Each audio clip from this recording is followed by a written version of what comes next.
At Shanghai American School, we often talk about mission, and we talk about what the mission asks of us. But oftentimes we talk about it in the abstract. And one of my goals this year is to really talk with the teachers who are delivering the mission at SAS, and both our Puxi and Pudong campuses, and translating what we care about into an experience for kids that is memorable, that's impactful, and relevant here and now, and also speaks to the future of what we as a school want to be.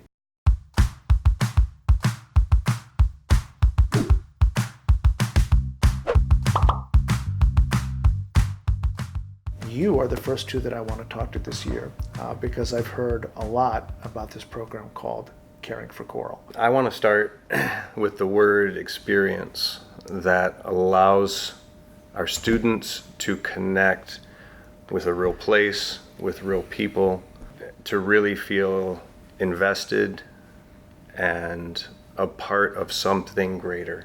The experience that we've created is a 9-day experience for the kids, and in that duration of time, about half the time they're working with the Stairway Foundation, Okay. and the other half they're working in the sea. So it's kind of divided up, half and half. The Stairway Foundation is an NGO founded about 30 years ago by a man named Lars Jorgensen and his wife Monica, who were traveling in this area and recognized a need. And that need was that children were being exploited, they were being denied their rights to a clean environment being one of them, rights to a home, rights to a family. And they created the Stairway Foundation to provide these kids that place.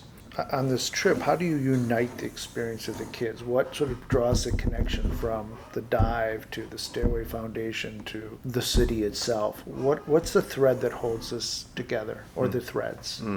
The Stairway Foundation runs a separate component called the Sea Adventure School, which is basically a one-day kind of snorkeling trip out in to sort of get a survey of the reef, of the mangroves, and the seagrass ecosystem. And so we go out with the kids from Stairway out onto the boat, and I guess you'd say it's kind of a ecosystem awareness about the area. And I guess one of the things about children's rights is, as I said before, the right to a clean environment. And as part of that, caring for the environment around you is a huge part. You know, it's important to say, I think, that the kids become aware of how connected the coral is to, for example, the seagrass, that it is to the mangrove, and the issues that those ecosystems are dealing with are caused by the human influence on land. So it's got this scientific humanitarian connection that we help bridge with the kids. Some of the work we've been doing in the last couple of years is trying to unite our thinking around the learning that happens what we call outside the gates, Manwai, and created pillars in as a way of saying, look, if we're always learning outside the classroom. We believe the world is our classroom, and yet our experience are fragmented, and sometimes the learning outcomes are ambiguous, but we want to unite them. As you dialogued as well with Craig Taffel and Manwai and talked about those pillars, how do you see Caring for Coral fitting in to that framework?